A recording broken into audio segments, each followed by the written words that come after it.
What's going on, guys? It's Adonis. Dragon Ball Super episode 40 just finished up. Let's talk about some of the dope parts of this episode.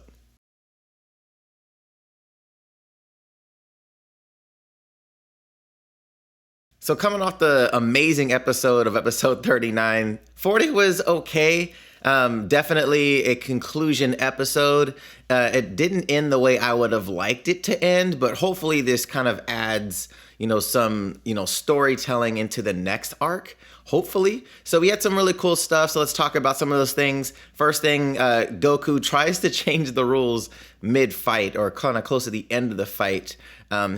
Hits still giving it to him. He's improving his time as well. So he's actually outpacing the kio-ken again. But it didn't really tell about how long his time leave is actually working now. But it did seem like it was probably working about for a second because he was giving him some ridiculous blows in a really short amount of time.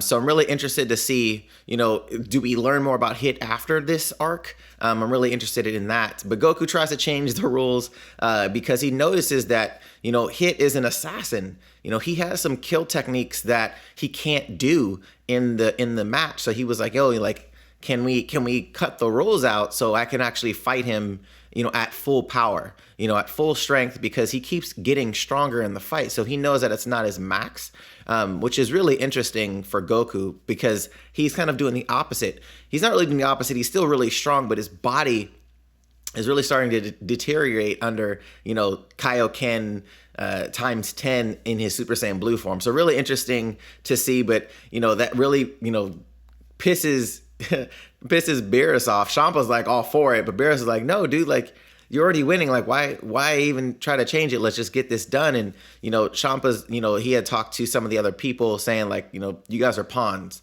And it was just one of those things where, Goku just like, well, you know what? I'm done. I'm done for this. We know Goku is a fighter and his spirit as a fighter. He wants to fight somebody without any restraints most of the time, especially when they're giving him a challenge. And it took too long. Beerus and Champa are going back and forth. And Goku's like, look, dude, cool. We'll figure this out next time. And Goku just jumped out of the ring, landed on, outside of the ring. And that was that. And that was kind of the end of the fight, which was interesting. It was definitely a different take on how to end a fight for Goku.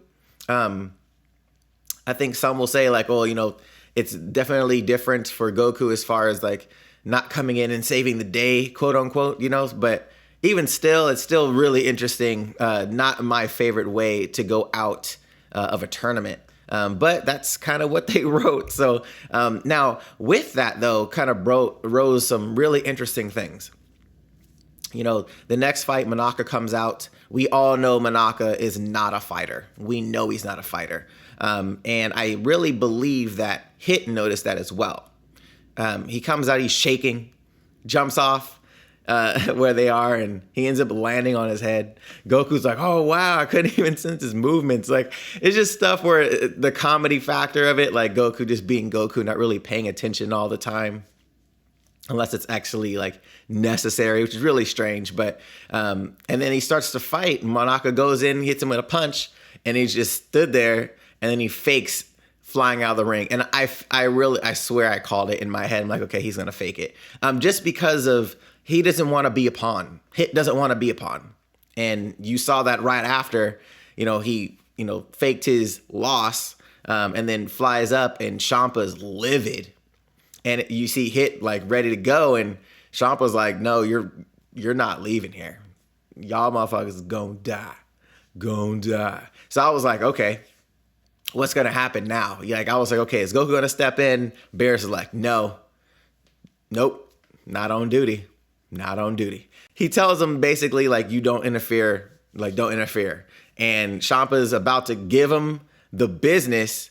And then next thing you know, Zeno pops up. Now, I had to do some research on Zeno, and he's, I guess, the omni god of all 12 universes. And Champa freaks out because he was kind of in his moment. And Vados was like, Champa, hey, bro, chill out, bro. And the next thing you know, he sees Zeno and kind of loses his shit. And then Beerus, not paying attention either, Whis tells him, and he looks up and he freaks out as well. So this Zeno's character has got to be either extremely powerful or extremely respected, and I'd probably say probably both. The way that they freaked out, it wasn't like just a hierarchy freak out. It was more of like, oh shit, we fucked up. And I think that has something to do with the tournament itself. It may go against some kind of universe law, possibly. Who knows? But Zeno showed up. He had his two like fucking disciples from, you know, Star Wars, from the Emperor, his little red guys. That's what it reminded me of, by the way. But yeah, it was just one of those things where I was like, okay, like they're freaking out. I wonder how powerful this guy actually is. So really curious to see what happens in the next couple episodes with Zeno. Maybe he sees the tournament as something that would be great for all the multiverse.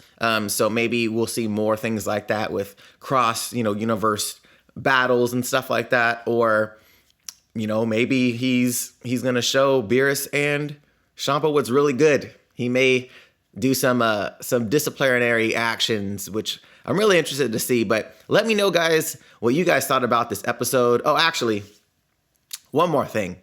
There was a funny part after Goku shakes the king's hand of the Galactic Patrol, and it actually was his penis. That was so funny. And you just saw his face go red, and then his little cheek get rosy, and he was like, what? And he was like, that's his penis. I was like, oh, shit. So, yeah. After that, let me know what you guys thought about this episode. Was it something that you guys liked? Was it not something that you were expecting? Did you not like the episode? Let me know in the comment section, guys. And if you guys like this review, give it a thumbs up. Show me some love. And if you haven't subscribed to the channel yet, you're going to want to do that. Hit that APP logo in the corner to subscribe to the channel. Or if you're on mobile, hit the subscribe button. All right, guys. Till next time. See you later. Thanks again for watching, guys. If you guys like this video and want to see more content like this, go ahead and click that APP logo in the corner to subscribe to the channel. Also, if you guys want to chat with me on social media, go ahead and like my Facebook page, Absolutely Tech, and follow me on Instagram and Twitter at Adonis_ATMLV. All right, guys. Till next time. See you later.